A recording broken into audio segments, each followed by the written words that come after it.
ಆತ್ಮೀಯ ಸ್ಪರ್ಧಾರ್ಥಿಗಳೇ, ಎಲ್ಲರಿಗೂ ನಮಸ್ಕಾರ. ನಾನು ಹಸನ್ ಜಗೀರ್ದಾರ್, ಮ್ಯಾಥ್ಸ್ ಇನ್ ಕನ್ನಡ ಸ್ಟಡಿ ಯೂಟ್ಯೂಬ್ ಚಾನಲಿಂದ ತಮಗೆಲ್ಲರಿಗೂ ಕೂಡ ಮ್ಯಾಥ್ಸ್ ಇನ್ ಕನ್ನಡ ಸ್ಟಡಿ ಯೂಟ್ಯೂಬ್ ಚಾನಲ್ಗೆ ಸ್ವಾಗತ. ಇವತ್ತಿನ ಈ ಒಂದು ವಿಡಿಯೋದಲ್ಲಿ ದಿಕ್ಕುಗಳಿಗೆ ಸಂಬಂಧಿಸಿದ ಹಾಗೆ ಕೋನಗಳ ಬಗ್ಗೆ ಪರಿಚಯನ ಮಾಡ್ಕೊಳ್ಳೋಣ, ಮತ್ತೆ ಅದಕ್ಕೆ ಸಂಬಂಧಿಸಿದ ಹಾಗೆ ಯಾವ ರೀತಿಯಾದ ಉದಾಹರಣೆಗಳು ಬರ್ತವೆ ಎಂಬುದನ್ನ ನೋಡೋಣ.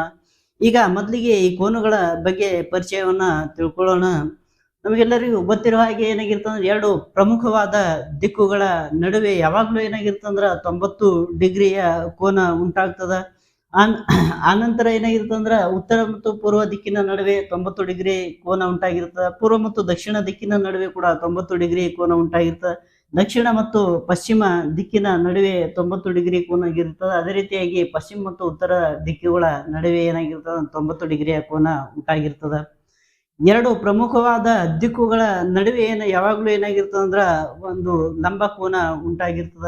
ಅದೇ ರೀತಿಯಾಗಿ ಉತ್ತರ ದಿಕ್ಕಿನ ಕಡೆಗೆ ನಾವು ಮುಖ ಮಾಡಿ ನಿಂತಾಗ 90 ಡಿಗ್ರಿ ಬಲಕ್ಕೆ ತಿರುಗಿದನು, ಅಥವಾ 90 ಡಿಗ್ರಿ ಗಡಿಯಾರದ ದಿಕ್ಕಿನಲ್ಲಿ ತಿರುಗಿದನು, ಅಥವಾ 90 ಡಿಗ್ರಿ ಪ್ರದಕ್ಷಿಣೆಯಾಗಿ ತಿರುಗಿದನು ಅಂದ್ರ ಉತ್ತರ ದಿಕ್ಕಿನ ಕಡೆ ಮುಖ ಮಾಡಿ ನಿಂತಾಗ 90 ಡಿಗ್ರಿ ಪ್ರದಕ್ಷಿಣೆ ಅಂದ್ರ ಪೂರ್ವ ದಿಕ್ಕಿನ ಕಡೆಗೆ ಬರ್ತೀವಿ. ಅದೇ ರೀತಿಯಾಗಿ ಉತ್ತರ ದಿಕ್ಕಿನ ಕಡೆಗೆ ಮುಖ ಮಾಡಿ ನಿಂತಾಗ 90 ಡಿಗ್ರಿ ಎಡಕ್ಕೆ ತಿರುಗಿದನು, ಅಥವಾ 90 ಡಿಗ್ರಿ ಅಪ್ರದಕ್ಷಿಣವಾಗಿ ತಿರುಗಿದನು, ಅಥವಾ 90 ಡಿಗ್ರಿ ಗಡಿಯಾರದ ವಿರುದ್ಧ ತಿರುಗಿದನಂದ್ರ ಉತ್ತರ ದಿಕ್ಕಿನಿಂದ ಪಶ್ಚಿಮ ದಿಕ್ಕಿನ ಕಡೆಗೆ ನಾವು ಬಂದಿರ್ತೀವಿ. ಅದೇ ರೀತಿಯಾಗಿ ಉತ್ತರ ದಿಕ್ಕನ್ನ ನಾವು 0 ಡಿಗ್ರಿ ಅಂತೇಳಿ ತಿಳ್ಕೊಂಡಿವಿ. ಅಂದ್ರ ಈ ಉತ್ತರ ದಿಕ್ಕಿನಿಂದ ಪೂರ್ವ ದಿಕ್ಕು ಏನಾಗಿರ್ತಂದ್ರ 90 ಡಿಗ್ರಿ ಆಗಿರ್ತದ. ಅದೇ ರೀತಿಯಾಗಿ ಉತ್ತರ ದಿಕ್ಕಿನಿಂದ ದಕ್ಷಿಣ ದಿಕ್ಕು 180 ಡಿಗ್ರಿ ಆಗಿರ್ತದ. ಉತ್ತರದಿಂದ ಪಶ್ಚಿಮ ದಿಕ್ಕು ಏನಾಗಿರ್ತದಂದ್ರ 270 ಡಿಗ್ರಿ ಆಗಿರ್ತದ. ಅದೇ ರೀತಿಯಾಗಿ ಉತ್ತರದಿಂದ ದಕ್ಷಿಣ ದಿಕ್ಕು ಆಗಿರ್ಬೋದು, ಪೂರ್ವದಿಂದ ಪಶ್ಚಿಮ ದಿಕ್ಕು ಆಗಿರಬಹುದು. ಇವು ಒಂದಕ್ಕೊಂದು ವಿರುದ್ಧವಾದ ದಿಕ್ಕುಗಳು ಇರ್ತಾವ. ನಾವು ಉತ್ತರ ಕಡೆಗೆ ಮುಖ ಮಾಡಿ ನಿಂತಾಗ 180 ಪ್ರದಕ್ಷಿಣೆಯಾಗಿ ತಿರುಗಲಿ ಅಥವಾ ಅಪ್ರದಕ್ಷಿಣೆಯಾಗಿ ತಿರುಗಲಿ ದಕ್ಷಿಣ ದಿಕ್ಕಿನ ಕಡೆಗೆ ಬಂದಿರ್ತೀವಿ. ಅದೇ ರೀತಿಯಾಗಿ ಪೂರ್ವ ದಿಕ್ಕಿನ ಕಡೆಗೆ ಮುಖ ಮಾಡಿ ನಿಂತಾಗ 180 ಡಿಗ್ರಿ ಪ್ರದಕ್ಷಿಣವಾಗಿ ತಿರುಗಲಿ ಅಥವಾ ಅಪ್ರದಕ್ಷಿಣವಾಗಿ ತಿರುಗಲಿ ನಾವೇನಾಗಿರ್ತಂದ್ರ ಪಶ್ಚಿಮ ದಿಕ್ಕಿನ ಕಡೆಗೆ ಬಂದಿರ್ತೀವಿ. ಅದೇ ರೀತಿಯಾಗಿ ಉಪದಿಕ್ಕುಗಳು ಪ್ರಮುಖವಾದ ಎರಡು ದಿಕ್ಕುಗಳ ಮಧ್ಯೆ ಬಂದಿರೋದ್ರಿಂದ ಈ ಉಪದಿಕ್ಕುಗಳನ್ನ ನಾವೇನ್ ಮಾಡ್ಬೋದು ಅಂದ್ರ 45 ಡಿಗ್ರಿಯಾಗಿ ಇವುಗಳನ್ನ ವಿಭಾಗಿಸಬಹುದು. ಯಾಕಂದ್ರೆ ಎರಡು ಪ್ರಮುಖವಾದ ದಿಕ್ಕುಗಳ ಮಧ್ಯೆ 90 ಡಿಗ್ರಿ ಇರ್ತದ. ಉಪದಿಕ್ಕುಗಳು ಇವುಗಳ ಎರಡು ಪ್ರಮುಖ ದಿಕ್ಕುಗಳ ಮಧ್ಯೆ ಬಂದಿರೋದ್ರಿಂದ ಈ ಈಶಾನ್ಯ ದಿಕ್ಕು ಏನಾಗಿರ್ತಂದ್ರ 45 ಡಿಗ್ರಿ ಆಗಿರ್ತದ. ಮತ್ತ ಅದೇ ರೀತಿಯಾಗಿ ಪ್ರತಿಯೊಂದು ಉಪದಿಕ್ಕುಗಳು ಕೂಡ ಏನಾಗಿರ್ತಂದ್ರ 45 ಡಿಗ್ರಿಯಾಗಿ ಇವುಗಳನ್ನು ನಾವೇನ್ ಮಾಡ್ತೀವಿ ಅಂದ್ರ ವಿಂಗಡಣೆ ಮಾಡಿರ್ತೀವಿ. ಇನ್ನು ಉತ್ತರ ದಿಕ್ಕನ್ನ ನಾವು ಏನಾಗಿರ್ತಂದ್ರ 0 ಡಿಗ್ರಿ ಅಂತೇಳಿ ತಿಳ್ಕೊಂಡಿವಿ. ಅಂದ್ರ ಈ 0 ಡಿಗ್ರಿಯಿಂದ ಏನಾಗಿರ್ತಂದ್ರ ಈಶಾನ್ಯ ದಿಕ್ಕು 45 ಡಿಗ್ರಿ ಇರ್ತದ. ಮತ್ತೆ ಉತ್ತರ ದಿಕ್ಕಿನಿಂದ ಆಗ್ನೇಯ ದಿಕ್ಕು 135 ಡಿಗ್ರಿ ಇರ್ತದ. ಉತ್ತರ ದಿಕ್ಕಿನಿಂದ ನೈಋತ್ಯ ದಿಕ್ಕು ಏನಾಗಿರ್ತಂದ್ರ 225 ಡಿಗ್ರಿ ಇರ್ತದ. ಉತ್ತರ ದಿಕ್ಕಿನಿಂದ ವಾಯುವ್ಯ ದಿಕ್ಕು ಏನಾಗಿರ್ತಂದ್ರ 315 ಡಿಗ್ರಿ ಇರ್ತದ. ಇದು ಬಲಗಡೆಗೆ ತಿರುಗಿದಾಗ ಏನಾಗಿರ್ತಂದ್ರ ಈ ಒಂದು ವ್ಯಾಲ್ಯೂ ಬರ್ತೈತಿ. ಎಡಗಡೆ ತಿರುಗಿದಾಗ ಮತ್ತೆ ಈ ಒಂದು ವ್ಯಾಲ್ಯೂ ಏನಾಗಿರ್ತಂದ್ರ ಚೇಂಜ್ ಆಗಿರ್ತದ. ಈ ಕೋನಗಳಿಗೆ ಸಂಬಂಧಿಸಿದ ಹಾಗೆ ಯಾವ ರೀತಿಯಾಗಿ ಉದಾಹರಣೆ ಬರ್ತದೆ ಎಂಬುದನ್ನ ನಾವೀಗ ನೋಡೋಣ. ಒಂದೇ ಒಂದು ಉದಾಹರಣೆಯನ್ನ ಗಮನಿಸ್ರಿ. ಒಬ್ಬ ವ್ಯಕ್ತಿ ಈಶಾನ್ಯ ದಿಕ್ಕಿಗೆ ಮುಖ ಮಾಡಿ ನಿಂತಿದ್ದಾನೆ. ಗಡಿಯಾರದ ದಿಕ್ಕಿನಲ್ಲಿ 225 ಡಿಗ್ರಿ ತಿರುಗುತ್ತಾನೆ ಮತ್ತು ಗಡಿಯಾರದ ವಿರುದ್ಧ ದಿಕ್ಕಿನಲ್ಲಿ 135 ಡಿಗ್ರಿ ತಿರುಗುತ್ತಾನೆ. ಹಾಗಾದ್ರೆ ಈಗ ಅವನ ಮುಖ ಯಾವ ದಿಕ್ಕಿನಲ್ಲಿದೆ?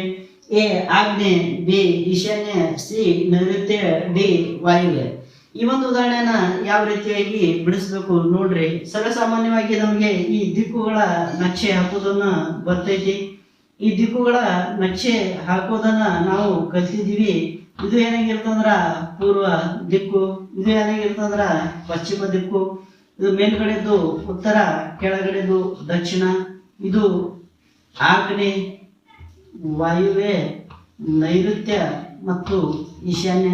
ಈ ರೀತಿಯಾಗಿ ಈ ಒಂದು ನಕ್ಷೆನ ನಾವು ಕಲ್ತಿದ್ದೀವಿ. ಒಬ್ಬ ವ್ಯಕ್ತಿ ಏನ್ ಮಾಡ್ಯಾನಂದ್ರ ಈಶಾನ್ಯ ಕಡೆಗೆ ಮುಖ ಮಾಡಿ ನಿಂತಾನ. ಈ ಈಶಾನ್ಯ ದಿಕ್ಕಿನ ಕಡೆಗೆ ಮುಖ ಮಾಡಿ ನಿಂತಿದ್ದಾನೆ ನೋಡ್ರಿ. ಅವಾಗ ಏನ್ ಮಾಡ್ತಾನಂದ್ರ 125 ಗಡಿಯಾರದ ದಿಕ್ಕಿನಲ್ಲಿ ತಿರುಗ್ತಾನ. ಹಂಗಂದ್ರೆ ಈಶಾನ್ಯ ದಿಕ್ಕಿಗೆ ಮುಖ ಮಾಡಿ ನಿಂತಾಗ 180 ಡಿಗ್ರಿ ತಿರುಗಿದಾಗ ನೈಋತ್ಯ ದಿಕ್ಕಿಗೆ ಬರ್ತಾನ. 185 ಮತ್ತೆ 45 ಡಿಗ್ರಿ ತಿರುಗಿದಾಗ 225 ಡಿಗ್ರಿ ತಿರುಗಿದಾಗ ಏನಾಗಿರ್ತಂದ್ರ ಪಶ್ಚಿಮ ದಿಕ್ಕಿಗೆ ಬಂದಿರ್ತಾನ.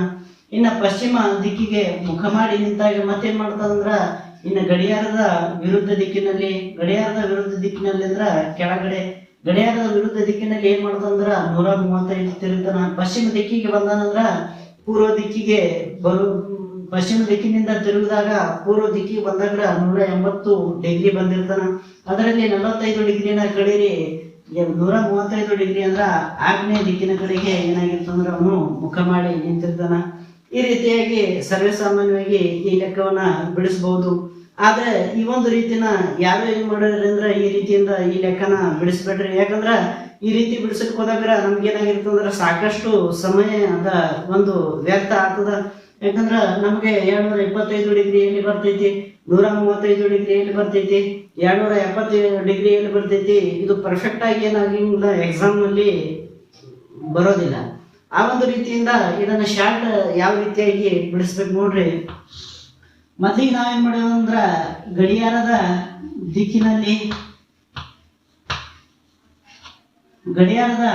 ದಿಕ್ಕಿನಲ್ಲಿ ಎಷ್ಟು ತಿರುಗ್ಯಾನ ಅಂದ್ರ ನೋಡ್ರಿ 225 ಡಿಗ್ರಿ ತಿರುಗ್ಯಾನ. ಆಮೇಲೆ ಗಡಿಯಾರದ ವಿರುದ್ಧ ದಿಕ್ಕಿನಲ್ಲಿ ಎಷ್ಟು ತಿರುಗ್ಯಾನ ಅಂದ್ರ 135 ಡಿಗ್ರಿ ತಿರುಗ್ಯಾನ. ಒಂದರಲ್ಲಿ ಒಂದನ್ನ ಕಳೀರಿ 225ರಾಗ 135 ಕಳೆದ್ರ 90 ಡಿಗ್ರಿ ಉಳಿತು. ಇನ್ನ 90 ಡಿಗ್ರಿ ವ್ಯಾಲ್ಯೂ ಉಳ್ದಾಕ್ರಿ 90 ಡಿಗ್ರಿನ ಯಾವ ಕಡೆ ತಿರುಗಿಸ್ಬೇಕು ಅನ್ನೋದು ಏನಾಗಿರ್ತಂದ್ರೆ ನಮ್ಗ ಕನ್ಫ್ಯೂಸ್ ಆಗುವ ಸಾಧ್ಯತೆಗಳದಾವ. ಈ 90 ಡಿಗ್ರಿನ ಯಾವ ಕಡೆ ತಿರುಗಿಸ್ಬೇಕಂದ್ರ ಯಾವ ಒಂದು ಈ ಎರಡು ಗಡಿಯಾರದ ದಿಕ್ಕಿನಲ್ಲಿ ಮತ್ತು ಗಡಿಯಾರದ ವಿರುದ್ಧ ದಿಕ್ಕಿನಲ್ಲಿ ಈ ಎರಡು ಬೆಲೆಗಳಲ್ಲಿ ಯಾವ ಬೆಲೆ ದೊಡ್ಡದೈತಿಲ್ಲ ಆ ಒಂದು ಕಡೆ ಇದನ್ನ ತಿರುಗಿಸ್ಬೋದು. ಇನ್ನ ಗಡಿಯಾರದ ದಿಕ್ಕಿನಲ್ಲಿ ಬೆಲೆ ಏನೈತಿ 225 ಐತಿ. 225 135ಗಿಂತಲೂ ದೊಡ್ಡದಾಗಿರ್ತದೆ. ಆ ಒಂದು ಉದ್ದೇಶದಿಂದ 90 ಡಿಗ್ರಿಯನ್ನ ನಾವೇನು ಮಾಡಬಹುದರ ಗಡಿಯಾರದ ದಿಕ್ಕಿನಲ್ಲಿ ತಿರುಗಿಸಬಹುದು. ಈಗ ಅವನು ಈಶಾನ್ಯ ಕಡೆಗೆ ಮುಖ ಮಾಡಿ ನಿಂತಾಗ ಗಡಿಯಾರ ದಿಕ್ಕು ಅಂದ್ರೆ ಕೆಳಗಡೆ 90 ಡಿಗ್ರಿ ತಿರುಗಿದಾಗ ಏನಾಗಿರ್ತಂದ್ರ ಆಗ್ನೇಯ ದಿಕ್ಕಿಗೆ ಬಂದಿರ್ತಾನ. ಆಗ್ನೇಯ ಇದಕ್ಕೊಂದು ಸರಿಯಾದ ಉದಾಹರಣೆ, ಅದಕ್ಕೊಂದು ಸರಿಯಾದ ಉತ್ತರ ಅಂತೇಳಿ ನಾವು ಹೇಳ್ಬೋದು. ಈ ರೀತಿಯಾಗಿ ಶಾರ್ಟ್ ಒಂದು ಮೆಥಡ್ದಿಂದ ನೀವು ಬಿಡಿಸೋದನ್ನ ಕಲ್ತ್ರ ಎಕ್ಸಾಮ್ ನಲ್ಲಿ ಬಹಳ ಒಂದು ಬೇಗ ಒಂದು 20-30 ಸೆಕೆಂಡ್ಗಳಲ್ಲಿ ಇಂಥ ಲೆಕ್ಕಗಳನ್ನ ಬಿಡಿಸ್ಬೋದು. ಅದನ್ನು ಬಿಟ್ಟು ಡಯಾಗ್ರಾಮ್ ಹಾಕೋತ ಕೂತ್ರಿ, ನಕ್ಷೆನ ಹಾಕೋತ ಕೂತ್ರಿ, ಅದರಲ್ಲಿ 135, 125, 180 ಈ ರೀತಿಯಾಗಿ ಗುರುತಿಸೋಕ ಬಹಳ ಕಷ್ಟ ಆಗ್ತೈತಿ. ಆ ಒಂದು ಉದ್ದೇಶದಿಂದ ಈ ಶಾರ್ಟ್ ಮೆಥಡ್ ಅನ್ನ ಬಳಸಿ ಈ ಒಂದು ಉದಾಹರಣೆಯನ್ನ ಈ ರೀತಿಯಾಗಿ ಬಿಡಿಸ್ಬೋದು. ಈಗ ನಾವು ಎರಡನೇ ಒಂದು ಉದಾಹರಣೆಯನ್ನ ಬಿಡಿಸೋಣ. ಎರಡನೇ ಒಂದು ಉದಾಹರಣೆಯನ್ನು ಗಮನಿಸಿರಿ. ಒಬ್ಬ ವ್ಯಕ್ತಿ ದಕ್ಷಿಣಕ್ಕೆ ಮುಖ ಮಾಡಿ ನಿಂತಿದ್ದಾನೆ. ಅವನು 135 ಡಿಗ್ರಿ ಅಪ್ರದಕ್ಷಿಣಾಕಾರವಾಗಿ ಮತ್ತು ನಂತರ 180 ಡಿಗ್ರಿ ಪ್ರದಕ್ಷಿಣಾಕಾರವಾಗಿ ತಿರುಗುತ್ತಾನೆ. ಹಾಗಾದರೆ ಈಗ ಅವನು ಯಾವ ದಿಕ್ಕಿಗೆ ಮುಖ ಮಾಡಿ ನಿಂತಿದ್ದಾನೆ? ಎ ಪೂರ್ವ, ಬಿ ನೈಋತ್ಯ, ಸಿ ಪಶ್ಚಿಮ, ಡಿ ಈಶಾನ್ಯ.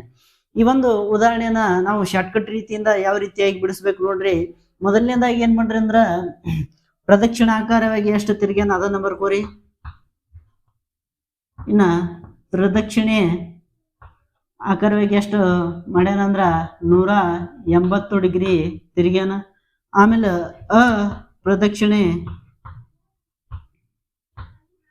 ಅಪ್ರದಕ್ಷಿಣಾಕಾರವಾಗಿ ಎಷ್ಟು ಮಾಡ್ಯಾನಂದ್ರ 135 ಡಿಗ್ರಿ ತಿರುಗ್ಯಾನ. ಎರಡರಲ್ಲಿ ಒಂದನ್ನ ಕಳೀರಿ. 180ರೊಳಗ 135 ಕಳೆದಿವಿ ಅಂದ್ರ 45 ಡಿಗ್ರಿ ಉಳಿತು. ಇನ್ನ 45 ಡಿಗ್ರಿ ಏನಾಗಿರುತ್ತೆ ಅಂದ್ರ ಈ 45 ಡಿಗ್ರಿ ಯಾವ ಕಡೆ ತಿರುಗಬೇಕಂದ್ರ ಯಾವ ಒಂದು ಬೆಲೆ ಹೆಚ್ಚಿಗೆ ಅದಲ್ಲ ಆ ಕಡೆ 45 ಡಿಗ್ರಿ ತಿರುಗಬೇಕು. ಪ್ರದಕ್ಷಿಣಾಕಾರವಾಗಿ ಏನಾಗ್ಯದ ಅಂದ್ರ 180 ಅದ. ಈ 180 135ಕ್ಕಿಂತ ದೊಡ್ಡ ಬೆಲೆ ಆಗಿರೋದ್ರಿಂದ 45 ಡಿಗ್ರಿಯನ್ನ ಪ್ರದಕ್ಷಿಣಾಕಾರವಾಗಿ ಅಥವಾ ಗಡಿಯಾರದ ದಿಕ್ಕಿನಲ್ಲಿ ತಿರುಗಬೇಕು. ದಕ್ಷಿಣಕ್ಕೆ ಒಬ್ಬ ವ್ಯಕ್ತಿ ದಕ್ಷಿಣಕ್ಕೆ ಏನದ ಮುಖ ಮಾಡಿ ನಿಂತಾಗ 45 ಡಿಗ್ರಿ ಗಡಿಯಾರದ ದಿಕ್ಕಿನಲ್ಲಿ ತಿರುಗಿದಾಗ ಏನಾಗಿರ್ತಂದ್ರ ನೈಋತ್ಯ ದಿಕ್ಕಿಗೆ ಬಂದಿರ್ತಾನ. ಈ ನೈಋತ್ಯ ದಿಕ್ಕೆ ಇದಕ್ಕೊಂದು ಸರಿಯಾದ ಆನ್ಸರ್ ಅಂತೇಳಿ ನಾವು ಹೇಳ್ಬೋದು. ಈ ರೀತಿಯಾಗಿ ಇದನ್ನ ಬಿಡಿಸ್ಬಹುದು. ಈಗ ನಾವು ಮೂರನೇ ಒಂದು ಉದಾಹರಣೆಯನ್ನ ಬಿಡಿಸೋಣ. ಮೂರನೇ ಒಂದು ಉದಾಹರಣೆಯನ್ನ ಗಮನಿಸ್ರಿ. ಒಬ್ಬ ವ್ಯಕ್ತಿಯು ಉತ್ತರಕ್ಕೆ ಮುಖ ಮಾಡಿ ನಿಂತಿದ್ದಾನೆ. ಅವನು ಗಡಿಯಾರದ ದಿಕ್ಕಿನತ್ತ 90 ಡಿಗ್ರಿ ತಿರುಗುತ್ತಾನೆ. ಮತ್ತೆ ಅದೇ ರೀತಿ 45 ಡಿಗ್ರಿ ತಿರುಗುತ್ತಾನೆ. ಮತ್ತೆ 90 ಡಿಗ್ರಿ, ಮತ್ತೊಮ್ಮೆ 45 ಡಿಗ್ರಿ ತಿರುಗುತ್ತಾನೆ. ಹಾಗಾದರೆ ಅಂತಿಮವಾಗಿ ಯಾವ ದಿಕ್ಕಿನಲ್ಲಿದ್ದಾನೆ? ಎ ಉತ್ತರ, ಬಿ ಪಶ್ಚಿಮ, ಸಿ ನೈಋತ್ಯ, ಡಿ ಪೂರ್ವ. ಈ ಒಂದು ಉದಾಹರಣೆನ ಶಾರ್ಟ್ಕಟ್ ವಿಧಾನದಿಂದ ಯಾವ ರೀತಿಯಾಗಿ ಬಿಡಿಸಬೇಕು ಅದನ್ನ ನೋಡ್ರಿ. ಇವನು ಈ ಒಂದು ಪ್ರಶ್ನೆಯಲ್ಲಿ ಎಲ್ಲವುಗಳನ್ನ ಏನ್ ಮಾಡ್ಯಾನಂದ್ರ ಗಡಿಯಾರದ ದಿಕ್ಕಿನಲ್ಲೇ ತಿರುಗ್ಯಾನ. ಎಲ್ಲವುಗಳನ್ನ ಗಡಿಯಾರದ ದಿಕ್ಕಿನಲ್ಲಿ ತಿರುಗಿದ್ರಿಂದ ಮೊದ್ಲಿಗೆ ಏನ್ ಮಾಡ್ಯದಂದ್ರ 90 ಡಿಗ್ರಿ, ಆನಂತರ 45 ಡಿಗ್ರಿ, ಆನಂತರ ಮತ್ತೆ 90 ಡಿಗ್ರಿ, ಆನಂತರ ಮತ್ತೆ 45 ಡಿಗ್ರಿ. ಈ ರೀತಿಯಾಗಿ ಅವನು ಗಡಿಯಾರದ ದಿಕ್ಕಿನಲ್ಲಿ ತಿರುಗಿದ್ದಾನೆ. ಇವುಗಳನ್ನ ಕೂಡಿಸ್ಕೊಂಡ್ಬಿಟ್ರೆ 99, 180, 90, 270 ಡಿಗ್ರಿ ಏನ್ ಮಾಡಿದಾರು ಗಡಿಯಾರದ ದಿಕ್ಕಿನಲ್ಲಿ ತಿರುಗ್ಯಾನ. ಗಡಿಯಾರದ ದಿಕ್ಕಂದ್ರ ಬಲಭಾಗಕ್ಕೆ ತಿರುಗ್ಯಾನ. 270 ಡಿಗ್ರಿ ಏನ್ ಮಾಡ್ತಂದ್ರ ಬಲಗಡೆಗೆ ತಿರುಗ್ಯಾನ. ಈಗ ಮೊದಲೇನು ಒಬ್ಬ ವ್ಯಕ್ತಿ ಉತ್ತರಕ್ಕೆ ಮೂಲತವಾಗಿ ಏನ್ ಮಾಡ್ಯಾನಂದ್ರವ ಉತ್ತರಕ್ಕೆ ಮುಖ ಮಾಡಿ ನಿಂತಾನ. ಮೇಲ್ಗಡೆ ಉತ್ತರ ದಿಕ್ಕು ಬರ್ತದ. 180 ಡಿಗ್ರಿ ತಿರುಗಿದಾಗ ಏನಾಗಿರ್ತಂದ್ರ ಈ ಉತ್ತರದಿಂದ ಅವನು ಏನ್ ಮಾಡ್ತಾನಂದ್ರ ದಕ್ಷಿಣ ದಿಕ್ಕಿಗೆ ಬರ್ತಾನ. ಆಮೇಲೆ ದಕ್ಷಿಣ ದಿಕ್ಕಿನಿಂದ ಮತ್ತೆ 90 ಡಿಗ್ರಿ ತಿರುಗಿದಾಗ ಪಶ್ಚಿಮ ದಿಕ್ಕಿಗೆ ಬರ್ತಾನ. ಉತ್ತರದಿಂದ ದಕ್ಷಿಣ 180 ಡಿಗ್ರಿ ಆಗಿರ್ತದ. ಅದೇ ರೀತಿಯಾಗಿ 180 ಡಿಗ್ರಿಯಲ್ಲಿ ಮತ್ತೆ 90 ಕೂಡಿಸಿದ್ರ ಪಶ್ಚಿಮ ದಿಕ್ಕು ಏನಾಗಿರ್ತಂದ್ರ 270 ಡಿಗ್ರಿ ಆಗಿರ್ತದ. ಈ ರೀತಿಯಾಗಿ ಈ ಒಂದು ಉದಾಹರಣೆಯನ್ನ ಬಿಡಿಸ್ಬೋದು. ಹಾಗಾದ್ರೆ ಇದಕ್ಕೊಂದು ಉತ್ತರ ಪಶ್ಚಿಮ, ಬಿ ಆಪ್ಷನ್ ಸರಿಯಾದ ಉತ್ತರ ಅಂತ ಹೇಳಿ ನಾವಿಲ್ಲಿ ಹೇಳ್ಬೋದು. ಈಗ ನಾವು 4ನೇ ಒಂದು ಉದಾಹರಣೆಯನ್ನ ಬಿಡಿಸೋಣ. 4ನೇ ಒಂದು ಉದಾಹರಣೆಯನ್ನ ಗಮನಿಸ್ರಿ. ನೈಋತ್ಯಕ್ಕೆ ಮುಖ ಮಾಡಿ ನಿಂತ ರವಿಯು ತನ್ನ ಮಿತ್ರನೊಂದಿಗೆ ಮಾತನಾಡಲು 180 ಡಿಗ್ರಿ ಬಲಕ್ಕೆ ಮತ್ತೆ 90 ಡಿಗ್ರಿ ಎಡಕ್ಕೆ ತಿರುಗುತ್ತಾನೆ. ಮತ್ತೆ 45 ಡಿಗ್ರಿ ಬಲಕ್ಕೆ ತಿರುಗಿದಾಗ ಅವನ ಮಿತ್ರ ಯಾವ ದಿಕ್ಕಿನಲ್ಲಿದ್ದಾನೆ? ಎ ಪಶ್ಚಿಮ, ಬಿ ಉತ್ತರ, ಸಿ ಈಶಾನ್ಯ, ಡಿ ವಾಯುವ್ಯ. ಈ ಒಂದು ಉದಾಹರಣೆನ ಶಾರ್ಟ್ಕಟ್ ರೀತಿಯಿಂದ ಯಾವ ರೀತಿಯಾಗಿ ಬಿಡಿಸ್ಬೋದು ನೋಡ್ರಿ. ಮೊದಲಿಗೆ ಏನ್ ಮಾಡೋರ ಬಲಗಳನ್ನ ಬರ್ಕೋರಿ. ಬಲ ದಿಕ್ಕಿನ ಕಡೆ ಎಷ್ಟದಾನ 180 ಡಿಗ್ರಿ ಒಂದ್ಸಲ ತಿರುಗ್ಯಾನ. ಆನಂತರ ಮತ್ತೇನ್ ಮಾಡ್ಯಾನಂದ್ರ 45 ಡಿಗ್ರಿ ಬಲಗಡೆ ತಿರುಗ್ಯಾನ. 180 45 ಏನಾಗಿರುತ್ತಂದ್ರ 225 ಡಿಗ್ರಿ ಆಯ್ತು. ಆನಂತರ ಎಡನ ಬರ್ಕೋರಿ. ಎಡ ಏನಂದ್ರ ಒಂದೇ ಸಲ 90 ಡಿಗ್ರಿ ತಿರುಗ್ಯಾನ. ಎಡಕ್ಕೆ ಏನಾಗಿರ್ತಂದ್ರ ಒಂದೇ ಸಲ 90 ಡಿಗ್ರಿ ತಿರುಗಿದಾಗ ಈ 225ರಲ್ಲಿ 90 ಡಿಗ್ರಿನ ಕಳೀರಿ. ಉಳಿತು ಎಷ್ಟಂದ್ರ 225ರಲ್ಲಿ 90 ಡಿಗ್ರಿನ ಕಳೆದ್ರ 135 ಡಿಗ್ರಿ ಉಳಿತು. ಈ 135 ಡಿಗ್ರಿನ ಯಾವ ಕಡೆ ತಿರುಗಿಸ್ಬೇಕಂದ್ರ 135 ಡಿಗ್ರಿ ಏನಾಗಿರ್ತಂದ್ರೆ ಯಾವ ವ್ಯಾಲ್ಯೂ ಏನಾಗಿರ್ತದೆ, ಯಾವ ಒಂದು ಬೆಲೆ ದೊಡ್ಡದಾಗಿರ್ತಲ್ಲ ಆ ಕಡೆ ತಿರುಗಿಸ್ಬೇಕು. ಇಲ್ಲಿ ಬಲ ದಿಕ್ಕಿನಲ್ಲಿ ಬೆಲೆ ದೊಡ್ಡದಾಗಿರೋದ್ರಿಂದ 130 ಡಿಗ್ರಿಯನ್ನ ಏನ್ ಮಾಡಂದ್ರ ಬಲಕ್ಕೆ ತಿರುಗಿಸ್ಬೇಕು. ಅದೇ ರೀತಿಯಾಗಿ ಏನಾಗ್ಯದಂದ್ರ ನಾವು ದಿಕ್ಕುಗಳನ್ನ ಹಾಕೋರಿ. ಪೂರ್ವ ಪಶ್ಚಿಮ, ಪೂರ್ವ ಪಶ್ಚಿಮ, ಉತ್ತರ ದಕ್ಷಿಣ, ಆಗ್ನೇಯ, ನೈಋತ್ಯ, ವಾಯುವ್ಯ, ಈಶಾನ್ಯ ದಿಕ್ಕುಗಳನ್ನ ಹಾಕೊಂಡ್ಬಿಟ್ರಿ. ಮೊದ್ಲಿಗೆ ಏನ್ ಮಾಡ್ಯಾನಂದ್ರ ನೈಋತ್ಯ ಕಡೆಗೆ ಮುಖ ಮಾಡಿ ನಿಂತಾನ. ನೈಋತ್ಯ ಕಡೆಗೆ ಮುಖ ಮಾಡಿ ನಿಂತು 130 ಡಿಗ್ರಿ ಬಲಕ್ಕೆ ತಿರುಗಬೇಕು. ನೈಋತ್ಯ ಕಡೆ ಮುಖ ಮಾಡಿ ನಿಂತು 130 ಡಿಗ್ರಿ ಬಲಕ್ಕೆ ತಿರುಗಬೇಕಂದ್ರ ಮೇಲ್ಗಡೆಗೆ ನಾವ್ ಏನ್ ಮಾಡ್ಬೇಕಂದ್ರ 130 ಡಿಗ್ರಿ ಚಲಿಸ್ಬೇಕು. ನೈಋತ್ಯ ದಿಕ್ಕಿನಿಂದ ಏನಾಗಿರ್ತಂದ್ರ ಪಶ್ಚಿಮ ದಿಕ್ಕಿಗೆ ಬರ್ತಾನ 45 ಡಿಗ್ರಿ. ಆನಂತರ ಪಶ್ಚಿಮದಿಂದ ವಾಯುವ್ಯಕ್ಕೆ ಬರ್ತಾನ 90 ಡಿಗ್ರಿ. ಆನಿಂದ ವಾಯುವ್ಯದಿಂದ ಉತ್ತರ ದಿಕ್ಕಿಗೆ ಬರ್ತಾನ 135 ಡಿಗ್ರಿ. ಹಾಗಾದ್ರೆ ಅವನ ಮಿತ್ರ ಏನಾಗಿದೆ ಅಂದ್ರ ಈ ಉತ್ತರ ದಿಕ್ಕಿನ ಕಡೆಗೆ ಮುಖ ಮಾಡಿ ನಿಂತಾನ. ಉತ್ತರ ದಿಕ್ಕು ಈ ಒಂದು ಪ್ರಶ್ನೆಗೆ ಏನಾಗಿರ್ತಂದ್ರ ಆನ್ಸರ್ ಆಗಿರುತ್ತದ. ಈಗ ನಾವು 5ನೇ ಒಂದು ಉದಾಹರಣೆಯನ್ನ ಬಿಡಿಸೋಣ. 5ನೇ ಒಂದು ಉದಾಹರಣೆಯನ್ನು ಗಮನಿಸಿರಿ. ಮಹೇಶನು ದಕ್ಷಿಣಕ್ಕೆ ಮುಖ ಮಾಡಿ ನಿಂತಿದ್ದಾನೆ. ಅವನು 5 ಕಿಲೋಮೀಟರ್ ನೇರ ನಡೆದನು. ತನ್ನ ಬಲಕ್ಕೆ 90 ಡಿಗ್ರಿ ತಿರುಗಿದನು. ಮತ್ತೆ 5 ಕಿಲೋಮೀಟರ್ ನಡೆದನು. ಮತ್ತೆ ತನ್ನ ಎಡಕ್ಕೆ 45 ಡಿಗ್ರಿ ತಿರುಗಿ 3 ಕಿಲೋಮೀಟರ್ ನಡೆದರೆ ಈಗ ಅವನ ಮುಖ ಯಾವ ದಿಕ್ಕಿನಲ್ಲಿದೆ? ಎ ಆಗ್ನೇಯ, ಬಿ ಈಶಾನ್ಯ, ಸಿ ವಾಯುವ್ಯ, ಡಿ ನೈಋತ್ಯ. ಈ ಒಂದು ಉದಾಹರಣೆಯನ್ನ ನಾವು ಶಾರ್ಟ್ಕಟ್ ರೀತಿಯಿಂದ ಬಿಡಿಸಬಹುದು. ಯಾವ ರೀತಿಯಾಗಿ ಬಿಡಿಸ್ಬೇಕು ನೋಡ್ರಿ. ಮೊದ್ಲಿಗೆ ಏನು ಮಾಡ್ರಿ ಅಂದ್ರೆ ಬಲ ಬರ್ಕೋರಿ. ಬಲಗಡೆಗೆ ಏನು ಮಾಡ್ಯಾನಂದ್ರೆ ಅವನು 5 ಕಿಲೋಮೀಟ್ರ 90 ಡಿಗ್ರಿ ತಿರುಗಿದಾನೆ, ಮತ್ತೆ 5 ಕಿಲೋಮೀಟರ್ ಚಲಿಸಿದಾನೆ. ಆನಂತರ ಮತ್ತೆ ಎಡಕ್ಕೆ ಏನು ಮಾಡ್ಯಾನಂದ್ರೆ 45 ಡಿಗ್ರಿ ತಿರುಗಿದಾನೆ. ಅವಾಗ ಏನು ಮಾಡಿರಿ 90ರಾಗ 45 ಕಳೆದ್ರೆ 45 ಡಿಗ್ರಿ ಉಳಿತು. 45 ಡಿಗ್ರಿ ಯಾವ ಕಡೆ ಉಳಿತು ಅಂದ್ರೆ ಈ ಬಲದ ಕಡೆ ಏನಾಗಿರ್ತದೆ ಅಂದ್ರೆ 45 ಡಿಗ್ರಿ ಉಳಿತು. 45 ಡಿಗ್ರಿ ಏನಾಗ್ಯದ ಅಂದ್ರೆ ಅವ ಬಲಕ್ಕೆ ತಿರುಗಿರ್ತಾನ. ಇನ್ನು ನೋಡ್ರಿ ಅವನು ಮೊದಲು ಮಹೇಶನ್ ಏನ್ ಮಾಡ್ಯಾನ, ದಕ್ಷಿಣ ದಿಕ್ಕಿಗೆ ಮುಖ ಮಾಡಿ ನಿಂತಾನ. ಈ ಕಡೆ ದಕ್ಷಿಣ ದಿಕ್ಕು, ಈ ಕಡೆ ಪಶ್ಚಿಮ ದಿಕ್ಕು. ದಕ್ಷಿಣ ದಿಕ್ಕಿಗೆ ಮುಖ ಮಾಡಿ ನಿಂತರ ಬಲಗಡೆಗೆ ಏನಾಗಿರ್ತದೆ ಅಂದ್ರೆ 45 ಡಿಗ್ರಿ ತಿರುಗಿರ್ತಾನ ಅಂದ್ರ ಈ ನೈಋತ್ಯ ದಿಕ್ಕಿಗೆ ಬಂದಿರ್ತಾನ. ಆದ್ದರಿಂದ ನೈಋತ್ಯ ಈ ಒಂದು ಪ್ರಶ್ನೆಗೆ ಏನಾಗಿರ್ತದ ಅಂದ್ರ ಉತ್ತರ ಆಗಿರ್ತದ. ಇಲ್ಲಿವರೆಗೆ ನಾವು ಈ ದಿಕ್ಕುಗಳಲ್ಲಿ ಬರುವಂತಹ ಕೋನಗಳಿಗೆ ಸಂಬಂಧಿಸಿದ ಹಾಗೆ ಪರಿಶೀಲನೆ ಮಾಡ್ಕೊಂಡಿದ್ವಿ. ಮತ್ತೆ ಕೋನಗಳಿಗೆ ಯಾವ ರೀತಿಯಾಗಿ ಉದಾಹರಣೆ ಬರ್ತಾವೆ ಎಂಬುದನ್ನ ನೋಡಿದ್ವಿ. ಅದನ್ನ ಶಾರ್ಟ್ ರೀತಿಯಿಂದ ಯಾವ ರೀತಿಯಾಗಿ ಅದನ್ನ ಬಿಡಿಸಬಹುದು ಅಂತೇಳಿ ನಾವು ಕಲ್ತಿದ್ದೀವಿ. ನಾನು ಕೊಟ್ಟ ಈ ಮಾಹಿತಿ ತಮಗೆ ಉಪಯುಕ್ತವಾಗಿದೆ ಎಂದು ನಾನು ಭಾವಿಸುತ್ತೇನೆ. ಈ ನಾನು ಕೊಟ್ಟ ಮಾಹಿತಿ ತಮಗೆ ಉಪಯುಕ್ತವಾದಲ್ಲಿ ತಮ್ಮ ಫ್ರೆಂಡ್ಸ್ ಜೊತೆಗೆ ಈ ಮಾಹಿತಿಯನ್ನ ಶೇರ್ ಮಾಡಿ, ಮತ್ತೆ ನಮ್ಮ ಚಾನಲ್ನ ಸಬ್ಸ್ಕ್ರೈಬ್ ಮಾಡಿ. ಮತ್ತೆ ತಮಗೆ ಯಾವುದಾದ್ರೂ ಟಾಪಿಕ್ ಬಗ್ಗೆ ಸಂಶಯ ಇದ್ದರೆ ನಮ್ಮ ಯೂಟ್ಯೂಬ್ ಚಾನಲಲ್ಲಿ ನೀವು ಕಮೆಂಟ್ ಮಾಡ್ಬೋದು. ಮತ್ತು ನನ್ನ ವಿಡಿಯೋಗಳು ಯಾವ ರೀತಿಯಾಗಿ ಬರ್ತಾವೆ ಅನ್ನೋದನ್ನು ತಾವು ಕಮೆಂಟ್ ಮುಖಾಂತರ ತಿಳಿಸಿ. ಮತ್ತೆ ಒಂದು ಹೊಸ ಕಾನ್ಸೆಪ್ಟ್ನೊಂದಿಗೆ ಮುಂದಿನ ವಿಡಿಯೋದಲ್ಲಿ ಭೇಟಿಯಾಗೋಣ. ಅಲ್ಲಿವರೆಗೂ ನಮಸ್ಕಾರ.